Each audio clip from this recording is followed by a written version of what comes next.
안녕하십니까. 불교학 개론 2권, 1권에서 5권 나오는데 이건 오늘 제 44회차 해당이 되죠.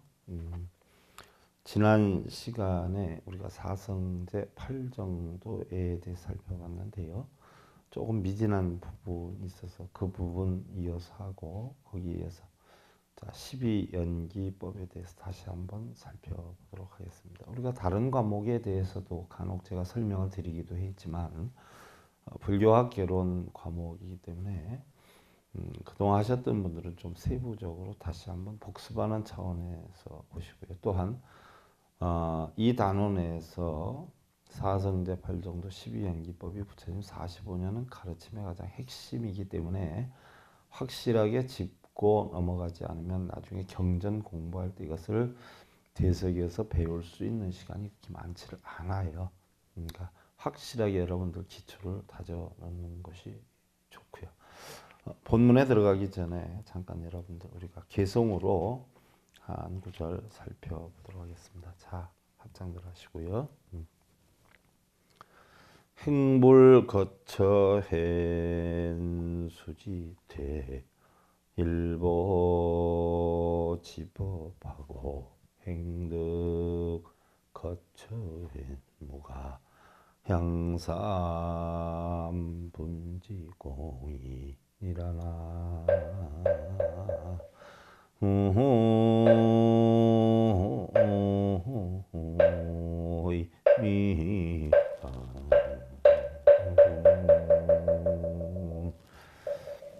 자, 우리가 참 정신없이 세상을 살고 있어요. 과연 우리가 가는 목적지가 어딘가 살펴보면 우리는 태어났기 때문에 어디를 향해서 가느냐? 죽음을 향해서 가요. 근데 정신없이 가고 있어요. 내가 누군지도 모르고 행복이 무엇인지도 모르고 그냥 먹고 살아야 된다라고 하는 생활고에 억눌려서 내가 누군지 행복이 무엇인지도 돌아볼 새도 없이 그냥 주어진 일 열심히 하면서 가고 있습니다. 그러나 가다가 아무리 바쁘고 어려워도 힘든 곳에서는 한 걸음 물러서는 법을 배워야 하고 또한 편하게 갈 수 있는 곳에 이르게 되면 남에게 조금 양보하는 공덕을 쌓아야 된다. 부처님께서 이르시기를 우리가 평소에 길을 양보를 하는 것이 아무리 많이 한다라고 해도 일평생 살면서 100보를 양보하는 경우가 적다라는 이야기예요. 우리가 세상을 살면서 여러분들 불우이웃을 돕고 또 불쌍한 사람한테 우리가 뭔가 이렇게 헌전을 하거나 아니면 헌물을 하거나 이런다라고 하더라도 과연 그걸 다 합쳐놓으면 얼마나 되겠냐는 이야기예요. 근데 어떤 사람은 그런 얘기 하죠. 스님 저는 좋은 일 참 많이 하고 살아요. 그래 물어보면 좋은 일 한 것은 서너 가지예요. 나쁜 일 한 것은 기억을 또 하나도 못해. 그러면서도 나는 왜 이렇게 사는지 모르겠어요 하는데 내가 기억하는 좋은 일은 서너 가지로서 마음속에 꽉 채우기 때문에 본인은 항상 좋은 일만 하고 사는 줄 알고 나쁜 일하는 것은 자기 기억 속에 없기 때문에 나쁜 일은 하나도 안 하고 사는 줄 안다. 그러나 전체적으로 보면 기억하는 좋은 일은 다 합쳐놔도 한 보따리가 안 되고 기억하지 못하는 나쁜 일은 대충 헤아려 봐도 한 차가 넘는다는 이야기예요. 그것을 자기가 우리 잘 되뇌어서 가기가 힘들어지면 쉬기도 하고 또 가는 자리가 편편하면 뭔가 남한테 양보를 하는 그런 미덕을 갖추며 살아가라는 이야기인데 여러분들 오늘은요 2권 47페이지를 여시면 조주선사가 스님 남전 스님에게 이야기한 글이 나오는데 그 전에 지난 시간에 배운 게 우리가 바로 깨달음을 얻기 위한 방법, 괴로움을 소멸하기 위한 방법. 자, 고집멸도에 대해서 배웠어요. 세상의 모든 것은 고통 아닌 것이 없다. 있다. 고성제. 고통은 왜 오느냐? 집착 때문에 온다라고 해서 집성제. 그럼 그 집착을 어떻게 해야 되느냐? 멸해야 된다 해서 멸성제. 멸하려면 8가지의 바른 중도의 길이 있는데 그 길이 무엇이냐? 바로 도를 이루는 길이다. 그래서 도에는 바로 팔정 중도가 있다라고 하는 이치를 배웠어요. 팔종 중도라는 것은 바로 세상의 모든 것은 고통 아닌 것이 없고 고통은 집착 때문에 오고 집착은 멸해야 되고 멸하려면 8가지의 중도의 도를 이루어야 된다 라고 하는 사실에 대해서 바르게 봐라 해서 정견, 또 바르게 생각해라 해서 정사, 또 이것을 바르게 말해라 해서 정어, 또한 바른 업을 지어라 정업, 선업도 악업도 아닌 바로 선악을 떠난 이런 여해한 업을 지어라 해서 정업, 그 다음에 바른 생활을 해라 라고 해서 정명, 또 바른 노력을 해야 된다라고 해서 정진, 또 바른 노력을 함으로 인해서 우리의 모든 생각 속에 남아있는 것이 바른 것이 남아야 된다라고 해서 정념, 또한 바른 생각에 의해서 결국 우리는 늘 바르고 보편타당한 중도의 편안함을 얻어야 된다라고 해서 정을 했어요. 정정을. 그래서 사성제 팔정도에 대해서 우리가 지난 시간에 공부를 했고요. 바로 이것을 계정의 사막으로 굳이 분류를 한다라고 하면 정어, 정업, 정명은 바로 정어, 정업, 정명은 계에 해당이 되고 그 다음에 정념과 정정, 바른 기억과 바른 편안함은 바로 정에 해당이 되고 그 다음에 정견과 정사는 바로 바른 지혜에 해당이 된다. 세상의 모든 것을 고진멸도의 이치를 바르게 보고 바르게 생각하는 것을 우리는 바로 지혜다라고 하는 것이죠. 그래서 이러한 이치, 그 다음에 정정진이다, 바른 노력이다 하는 것은 계정의 사막을 전부 끌어안고 있다라고 해서 결국 사성제 8정도의 이치도 돌아보면 계정의 사막으로 응축시킬 수가 있고 결국 계정의 사막은 어디에 해당이 되느냐? 바로 계는 탐욕을 없애는데 우리가 근본으로 삼고 정은 성냄을 없애는데 근본으로 삼고 그 다음에 해는 바로 뭐예요? 어리석음을 없애는 것을 근본으로 삼는다.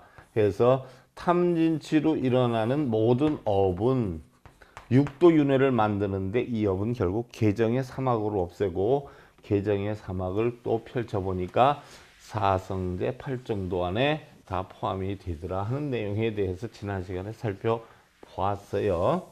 오늘은 여러분들 47페이지 조주선사가 스승인 남전 스님에게 물어요. 스님, 도가 무엇입니까? 라고 하니까 남전 스님이 뭐라 그래요? 평상 심시도니라. 평상 심시도다. 자, 여러분들은 도가 어디에 있는 것으로 알고 있어요? 대부분 선방, 절, 산중에 또 스님들한테 또한 불법의 깨달음 이 역시도 스님들이나 하고 불자들은 어떻게 돼요? 스님들께 기도나 방편 등을 부탁해서 집안의 흥망성쇠나 자신의 기륭화복을 보호받는 것으로 아는 분들이 적지 않아요. 그러면 조주선사가 남전 스님에게 물었을 때 남전 스님이 평상 심시도다. 이게 무슨 뜻이에요? 여러분들은 도가 다 산중에 있는 줄 안단 말이에요. 평상 심시도예요. 이게 무슨 뜻일까요? 평상 심시도. 평상심이라는 것은 선악에 끄들리지 않는 마음, 좋고 나쁨에 끄달리지 않는 마음, 행복과 불행을 굳이 찾지 않는 마음, 여기저기에 얽매이지 않는 마음, 바로 땅과 같이 땅에다 더러운 것을 버리거나 깨끗한 것을 버리거나 땅은 어떻게 돼요? 표정이 없어. 속삭임하거나 좋아하지 않아요. 태양이 있는데 태양은 구름이 낀다거나 눈이 온다거나 비가 온다 해도 태양이 좋아하거나 싫어하지 않아요. 돈 또한 주인을 누구에 만나느냐에 따라서 돈이 좋아하고 싫어하지 않아요. 이러한 좋고 싫음, 행복과 불행, 선과 유무 이런 분별심에 빠지지 않는 것을 바로 평상심이라고 해요. 그럼 여러분들 부부가 살면서 어떻게 돼요? 좋은 남편, 나쁜 남편, 좋은 아내, 나쁜 아내에 빠지지 않는 마음이 평상심이에요. 자식이 내 말을 잘 듣는다 안 듣는다 해서 좋은 아들, 나쁜 아들 이 분별심이 없는 게 평상심이에요. 남편은 그냥 남편일 뿐이고 아내는 아내일 뿐이고 자식은 자식일 뿐이에요. 그럼 내가 남편으로서 아내에게 남편의 도리를 하는 것으로 끝을 내고 아내는 남편에게 아내의 도리를 하는 것으로 끝을 내고 부모는 부모로서의 자식에게 하는 도리, 자식은 자식으로서의 부모에게 하는 도리. 보상심리 없고 바램 없고 기대와 희망을 걸어서 그 뜻대로 아니 됐을 때 집착해서 고통을 만들지 않는 마음을 평상심이라고 해요. 그러면 평상심이 절에만 있고 선방에만 있고 산에만 있는 거냐? 스님들만 하는 거냐? 아니에요. 스님들은 이론으로 배워서 자기의 역량을 실천을 하고 이러한 법을 중생들한테 가르쳐 주지만 실제로 실천을 하면서 적응 살 건 누구냐? 일반 중생들이에요. 그래서 도라고 하는 것은 산에 있는 게 아니라 여러분들 일상생활, 가정생활, 자신의 마음속에 있는 게 도예요. 자신의 인생은 자신이 사는 거예요.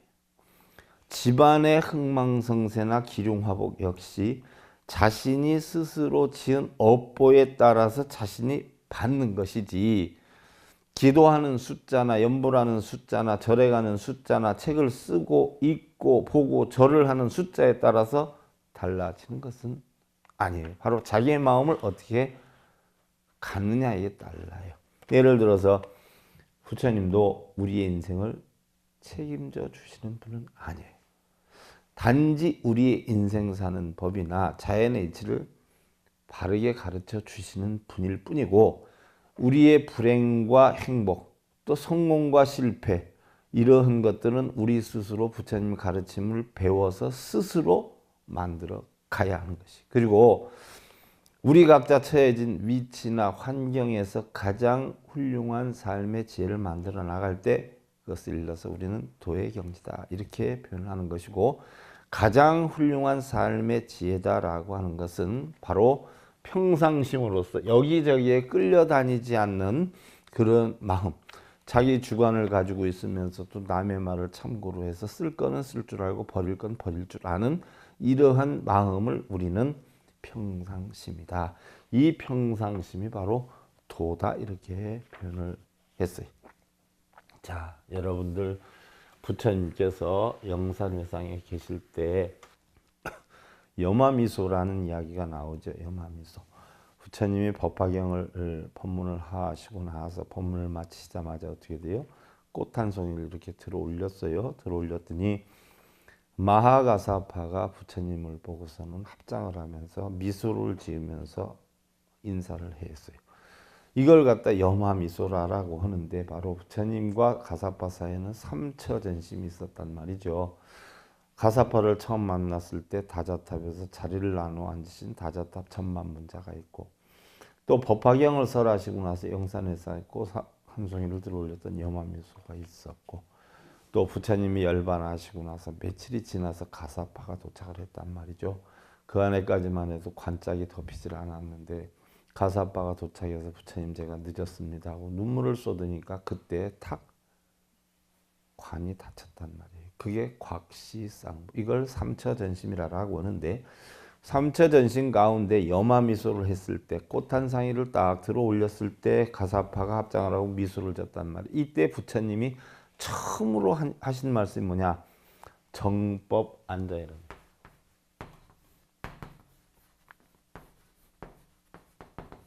정법 앉아.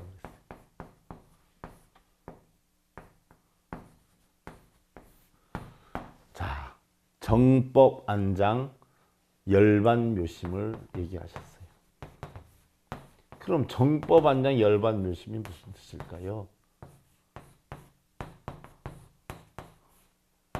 처음으로 부처님이 정법 안장 열반 묘심을 했어요. 정법이다. 정법. 정법 아니에요. 안. 눈한자를 써요. 정법을 바로 볼 줄 아는 눈을 장엄하고, 그럼 정법이다라고 하면 대부분의 사람들은 옳은 법, 잘못된 법을 나누어서 옳은 법을 정법으로 한단 말이에요. 정법의 반대는 바로 뭐예요? 사법이란 말이죠. 사법이 옳지 않은 법이란 말이에요. 여기에서 얘기하는 정법은 사법의 반대를 뜻하는 그런 정법이 아니에요. 무슨 얘기냐? 바름과 바르지 않음, 이 자체를 초월한, 옳은 것도 옳지 않은 것도 없는, 선도 악도 없는, 유도 무도 없는, 부처와 중생도 없는 본성의 이치를 터득하는 마음의 눈, 이게 정법 아니에요. 그 본성을 터득할 줄 아는 이런 눈으로 장엄을 해서 열반 묘심을 이루어라 라고 했는데, 그러면 바로 정법 안장이라, 정법이라는 것은 바르고 삿되고 선악의 대립을 초월한 치우치지 않는 진정한 중정, 중도의 도를 정법이라. 안장이라는 것은 선악을 분명히 변별을 하고 옳고 그름을 분명히 변별을 해서 어디에도 치우치지 않는 그런 마음을 지니는 걸 정법 안장이라고 해요. 그럼 열반 묘심 뭐냐? 자, 열반은 바로 범어로 얘기를 하면 뭐예요? 니르바나예요. 니르바나다라고 하는 것은 바로 뭐예요? 불어서 끈다는 이야기예요. 불어서 끈다. 끈다. 뭘 불어서 끄느냐? 걱정, 근심, 번뇌, 탐진치를 불어서 끄는 거예요. 그럼 열반은 니르바나, 불어서 끄는데 결국 뭘 뜻하느냐? 멸을 뜻해요. 고진멸도 가운데에 멸을 뜻하는 것이에요. 멸. 바로 멸. 멸에서, 번뇌를 멸해서 어떻게 돼요? 고요적정한 적을 만드는 거예요. 고요적정한. 번뇌를 불어꺼서 고요적정한 고요함을 만드는 것. 이것을 갖다가 바로 열이라고 그래요. 그러면 열반이라고 그래요. 그러면 열은 분명히 얘기하면, 냉정히 얘기하면, 따로 구분을 할 때 열이라 하는 것은 생기지 않는 걸 뜻해요. 뭐가? 화가, 번뇌가, 탐진치가 생기지 않도록 하는 것. 만약에 생겨나지 않도록 한다는 것은 어떻게 돼요? 우리가 밖에서 외부로부터 형성되는 모든 경계가 들어옴으로 해서 번뇌가 되기 때문에 바로 그러한 번뇌의 원인이 되는 것을 생겨나지 않게 하는 게 열이에요. 그다음 반은 뭐냐? 그러한 것이 노력을 했는데도 혹시 생겨났다라고 하는 것은 어떻게 돼요? 그러한 것을 만들어가지 않는 거예요. 만들어가지 않는 것. 쉽게 얘기하면 열은 생겨나지 않게 하기 때문에 불생이라 그러고, 반은 바로 바꿔서 놓고 보면 사그러들지 않게 하기 때문에 멸이라고 그래요. 그래서 불멸이라고 그래요. 불멸. 그래서 열은 생겨나지 않고 또 반은 멸하지 않고, 없애려고 하지 않고 또한 만들려고 하지 않고, 이래서 열반을 다시 표현을 하면 글자대로 뜻풀이를 해보면 불생불멸을 뜻하는 거예요. 자, 반야의 이치가 바로 뭐예요? 불생불멸, 불구부정, 부증불감이에요. 이 불생불멸, 불구부정, 부증불감의 이치가 결국 한마디로 웅축해 놓으면 열반에 해당이 되는 것이다 하는 이야기예요. 그래서 열반경을 통해서 보면은요, 바로 이러한 이치에 묘한 마음을 내는 게 바로 묘심인데, 그 묘한 마음이라는 것은 어떤 거예요? 모든 걱정, 근심, 번뇌, 탐진치에서 벗어난 무에 자제한 깨달음을 얻은 마음, 고요정멸한 마음, 이걸 묘심이라고 그래요. 그래서 옳고 그름 이러한 자체도 없는 올바른 지혜로 생겨나고 멸함 자체가 없는 묘한 적정을 만들어라 하는 게 정법 안장 열반 묘심이에요. 이 이치가 바로 뭐예요? 우리가 처해 있는 여건에서 꼭 이러한 이치를 스님들만이 하는 건 아니잖아요. 여러분들 가정 일상생활에서 누구나 할 수 있는 거잖아요. 바로 이러한 이치를 여러분 스스로 만들어 나갈 수 있을 때 이걸 갖다 우리는 전부 뭐예요? 평상심시로라 이렇게 표현을 하는 것이. 그러면 옛날 일본 경도 삼국사에 월계선사님이 계셨어요. 그때 이제 외무대 대신이었던 유고 종광의 아버지가 이달자득인데 이달자득이 바로 월계선사한테 좀 질문이 있다라고 해서 찾아왔어요. 그래서 만났더니 저는 현재 외무대신, 이제 외무대신이다라고 하는 것은 지금으로 말하면 외무부 장관 뭐 이런 거 아니겠어요? 유고종광의 아버지인데 나름대로 유학의 돈은 조금 공부를 했습니다. 근데 불교 선에 대한 돈은 아는 바가 없어서 스님께 가르침을 받고자 왔습니다 하고 정중하게 인사를 하니까 월계선사는 인사를 하고 고개를 드는 이달자득의 따귀를 한 차례 때려 올려요. 이달자득이 깜짝 놀라는 거예요. 그래서 자기도 모르는 사이에 밖으로 확 뛰어나갔어요. 가만히 생각하니까 화가 난단 말이죠. 그래서 무사였기 때문에 칼을 들고 뽑아가지고 금방 월계선사를 찌를 듯이 씩씩거리고 있었어요. 이때 월계선사는 아무렇지도 않은데 그냥 서서 있었는데 이 모습을 본 제자 하나가 금방 막 뛰어오는 거예요. 그러면서 무슨 일로 그러십니까? 하고 정중히 물어요. 손을 잡고 이렇게 물으니까 부들부들 떨면서 내가 무사의 체면에 저 화상의 무례함을 용서가 할 수 없을 것 같소. 내가 단칼에 베어버리고 싶은 심정이요. 하면서 푹 떨면서 칼을 들고 막 손에 힘을 주고 이러니까 제자가 제가 정확히 무슨 영문인지는 모르겠습니다만 조금만 지나면 그 영문을 아시게 될 겁니다. 그러니까 우선 마음 좀 가라앉히고 자 저하고 지대방에 가서 지대방이라는 것은 손님을 접대하면서 차를 마시는 방이죠. 절간에서 차나 한잔 하시죠 하고는 반강제적으로 팔을 끌고 모시고 가요. 그러니까 이달 자득이 마지못해서 이제 끌려가는 듯하면서 쫓아간단 말이죠. 그래서 좀 마음이 풀어지는데 부들부들 떨면서 차를 마시려고 오는데 그 제자가 또 실수를 해요. 잘못 탁 건드려서 이달 자득의 팔이 탁 치니까 찻잔을 놓쳐버리고 말아요. 그러니까 방바닥이 온통 어떻게 돼요? 찬물로 한강이 돼버려요. 이때 순간적으로 제자가 이달 자득에게 묻죠. 저 죄송합니다만요. 얼핏 아까 제가 듣자 하니 옹께서는 나름대로 유가의 도가 무엇인지 어느 정도 터득한 바가 있다라고 하셨는데 이럴 때 유학에서는 무엇을 도하십니까? 물어요. 그러자 이달 자득은 갑작스럽게 당했던 일이기 때문에 과연 사서 5경, 사서 13경 가운데 무슨 말을 선뜻 꺼내야 할지 몰라서 우물쭈물하고 있죠. 제자가 다시 한번 물어요. 종용을 하면서. 이럴 때 유교에서는 도를 무엇라 하는지 말씀해 주시지요. 라고 하니까 그 옹이 당황스럽게 답을 못해. 그러자 그 제자가 그럼 제가 외람됩니다만 부족한 제가 저희 스님께서 가르쳐 주신 우리 불가의 도해에 대해서 답변을 해도 되겠는지요. 그러니까 그 옹은 이달자들은 한번 해봐라 라고 대답을 해요.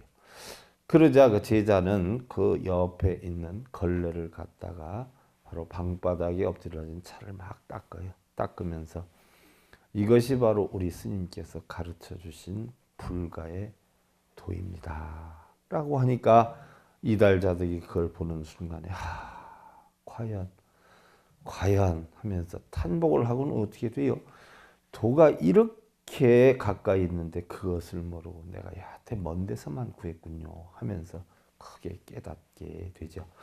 그리고 공이 다시 제자의 손에 이끌려서 월계선사를 찾아갔는데 그때 월계선사의 방에 가서는 가르침을 구하고 싶다라고 하면서 인사를 하고 결국은 월계선사의 제자가 되었는데요. 우리 불교의 진리라고 하는 것은요, 여러분들 절에 가서 배우는 게 아니라 절을 한다고 깨닫고 연부를 하고 독경 사경을 하고 깨닫는 게 아니에요. 지식으로 배우는 것도 아니고 책을 쓰고 읽는다고 배우는 것도 아니고 절을 한다고 배우는 것도 아니에요. 깨우치게 해달라고 빌어서 깨우치는 것도 아니에요. 단지 부처님께서 걸으신 일을 따라 체험을 하고 그러한 것들을 우리 일상생활 속에서 실천하는 데 있는 것이에요. 세월은 우리 사람을 기다려주지 않지요. 지금 해야 할 일을 하지 않고 다음으로 미루는 사람들. 어찌 보면 그 일을 할 생각이 없다 하는 뜻이고요. 대부분의 실패하고 번뇌하는 사람들은요, 바로 그런 과정을 거치게 되죠. 알게 모르게 자신의 삶에 최선을 하지 않으면 물론요, 이런저런 핑계를 대면서 그냥 하루하루를 대충 보내기 때문이다라고 하는데 이것 또한 무명이 아닐 수가 없는 것이죠. 임재록에 여러분들 살펴보면요, 회광반조라는 얘기가 나와요.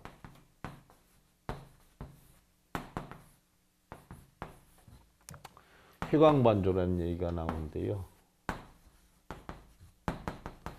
회광반조라. 회광반조가 무슨 뜻이냐 하는 얘기. 회광반조. 회광반조다라고 하는 것은 빛을 돌이켜서 되비춘다. 그냥 되돌아본다. 뭐 이런 뜻인데요. 회다 하는 것은요, 전환을 시킨다는 얘기. 전환을 시킨다. 광이다 하는 것은 바로 광명을 나타내죠. 광명. 예를 들어서 여러분들 우리 불교에서 광명을 나타내는 분이 누구지요? 불보살님 가운데 바로 비로자나 부처님, 법신불이죠. 법신불을 달리 뭐라 그러냐? 광명 또는 광명변조. 그 진리의 빛이 두루 막힘없이 가리지 않고 사방으로 비춘다라고 해서 광명이라 이렇게 표현해요. 그래서 여기에 광이다 하는 것은 바로 본성, 불성, 불심 이런 걸 나타내는 거예요. 반조라는 것은 바로 석양빛이 되비친다. 예를 들어서 우리가 일생을 살아오면서 어느 정도 황혼 정도의 나이가 되었을 때 자기 일생을 되돌아보지요. 내가 잘 살았나? 최선을 다했나? 나는 왜 이것뿐이 안 되었는가? 그래도 나름대로는 최선을 다했어. 이렇게 자신을 되돌아보는 걸 우리는 반조다 이렇게 표현을 해요. 그러면 전환한다. 바로 광명, 본성 이런 것을 되돌아본다는 뜻인데 쉽게 예를 들어서 회광반조라고 하는 것은 밖으로 찾는 일을 돌이켜서 안으로 찾게 한다. 다시 예를 들면 바로 회광반조는 우리는 본성을 깨달음을 대부분 어디에서 찾아요? 육근이 육경을 작용하는 그 대상물을 통해서 찾아. 그래서 눈, 귀, 코, 혀, 몸 뜻이 어떻게 눈으로 글씨를 보고 또한 그 글씨를 입으로 반복해서 읽고 또 쓰고 또 육신을 움직이면서 절을 하고 또 가부좌를 틀고 이게 전부 육근이 육경을 작용해서 바로 하는 것이란 말이에요. 그런데 우리의 깨달음은 육근이 육경을 보고 작용해서 이루어지는 건 하나도 없다는 얘기예요. 그러니까 바로 육근과 육경의 작용에 의해서 찾으려고 하는 걸 외부에서 찾으려고 하는 것을 내부에 어떻게 돼요? 있는 탐진치를 없애서 본성을 찾으려고 하는 내부로 돌이키는 것을 우리는 회광반조다는 이야기예요. 즉 예를 들어서 보면 여러분들 누구네는 요번에 외제차 샀대. 누구네는 30평 살다가 40평으로 이사 갔대. 누구네 아들이 뭐 요번에 수능 몇 점 맞아서 서울에 K대학에 간 다음에 밖에서. 그러면 거기에 견주어서 우리 신랑, 우리 자식을 비교해 보면 그거보다 나았을 때 기쁨이 형성이 되지만 그거보다 못했을 때는 어떻게 돼요? 속상함이 생겨. 속상함이. 그러니까 행복이라고 하는 것은 남들이 하고 있는 것보다 더 뛰어나게 월등히 잘해가지고 행복을 느끼는 외부에서 구하는 것이 아니라 한국적인 민주주의이었듯이 우리 가정적인 뭐요? 극락도량을 만들어야 돼. 내 남편의 하는 것에 대한 만족, 내 자식이 하는 것에 대한 만족, 내 아내로서의 하는 것에 대한 만족을 느껴야지 다른 것과 여건과 다른 사람을 비유해서 더 많은 것, 더 큰 것, 더 높은 걸 행복의 조건으로 여긴다면 우리는 죽는 그 순간까지 행복할 수가 없어요. 깨달음도 마찬가지예요. 육근이 육경을 부딪혀가지고 무언가 내가 얻어야 되겠다, 해탈을 이루어야 되겠다, 열반을 이루어야겠다는 것은 죽을 때까지 할 수가 없다는 얘기예요. 그러니까 이것을 내려놓고 내 마음 속에 내면으로 들어가서 내면에서 걱정, 근심, 번뇌와 탐진치를 없애는 역량으로 해야 우리는 깨달음을 얻을 수 있다는 이야기가 회광반조예요. 밖으로 찾는 마음을 안으로 돌이켜서 불성을 비춰보는 것을 뜻한다는 이야기예요. 자, 우리가 밖을 향해 찾는다는 것은 자, 진리와 자아의 발견을 먼 곳에서 찾으려 하는 것을 말해요. 또한 언어나 문자를 통해서 찾으려고 하는 것을 말해요. 그런데 임재선사는 뭐라 그랬어요? 그대는 회광반조하고 다시는 찾지 말아라. 무슨 얘기냐? 밖에서는 두 번 다시는 구하지 말아라는 얘기. 근데 우리 불자들은 참 육경, 색성량 미촉법을 내 마음대로 해달라고 그러잖아요. 구름 모양이 이렇게 됐으면 좋겠다. 남편이 이렇게 됐으면 좋겠다. 자식이 이렇게 됐으면 좋겠다. 자식 말하는 게 네 가지가 없는데 좀 착해졌으면 좋겠다. 우리 신랑이 날 무시하는데 날 사랑해 줬으면 좋겠다. 그거는 절대로 할 수가 없어요. 그러니까 임재선사가 끝내라. 다시는 하지 마라. 그 다음에 황벽선사는 영각성이라 하는 것은 언어로 파악해서는 안 된다. 논리로 파악해서는 아니 된다는 이야기예요. 그래서 조사들은 언어나 문자에 의한 방법은 즉 밖에서 찾는 방법으로 우리가 본성이나 불성을 찾으려 하는 것은 잘못된 것이니까 하지 말아라라고 했어요. 부처님도 그렇게 했어요. 근데 우리 불자들은 전부 밖에서 찾고 있고 스님들은 거의 대부분이 밖에서 이루어질 수 있으니까 얼마 가져와라 하면서 몇 번 써라, 몇 번 읽어라, 몇 번 쳐라 그것만 가르치고 있어요. 그거는 역대선사나 부처님도 어느 누구도 할 수도 없지만 해서도 안 된다라고 한 것을 시키고 있는데 또한 얼마나 똑똑한지 시키는 걸 열심히 잘하고 있는 그런 훌륭하지 않은 훌륭하지 않은 이런 불자들이 꽤 많다는 이야기예요. 자, 여러분들 합장들 하시고요. 인정은 반복하며 새로는 기군이라나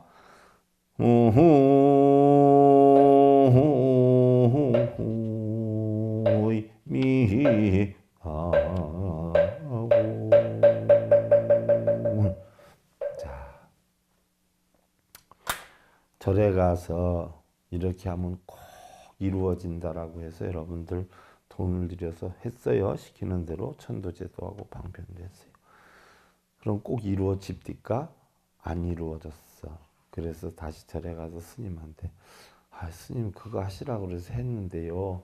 잘 안 돼요. 그럼 스님이 뭐라 그래? 정성이 부족하고 기도가 부족해서 그러니까 우리 한 번 천도제 더 합시다. 아니면 조금만 더 하면 될 것 같으니까 이번엔 우리 100일 기도 들어갑시다. 하고 또 얘기를 하지요. 그래도 또 가서 안 된다고 얘기하면 어떻게 돼요? 화내요. 절에 잘 안 와서 그렇다고. 이런저런 여건으로 계속 몰아가죠. 뭘 또 더 하라고 뭘 더 하라고 그러고. 우리 사람의 마음이라는 건요. 쉽게 변해요. 항상 하지 않아요. 찰나찰나에 수백 번도 더 변해요. 또한 세상의 길은 어떻게 돼요? 가파르고 험난해요. 쉽지만은 않아요. 근데 그 모든 것을 누가 헤쳐나가야 돼요? 내 스스로 헤쳐나가야 돼요. 어느 누구도 나를 대신해서 부처가 됐든 부처 할아버지가 됐든 나를 대신해서 인생 살아주지 않고 해결해 주지 않아요. 여러분들 스스로 만들어서 스스로 평안한 삶 이루시길 기원드리면서요. 불교와 결혼 2권 제44회차 서기일봉이었습니다. 감사드립니다. 선물하십시오.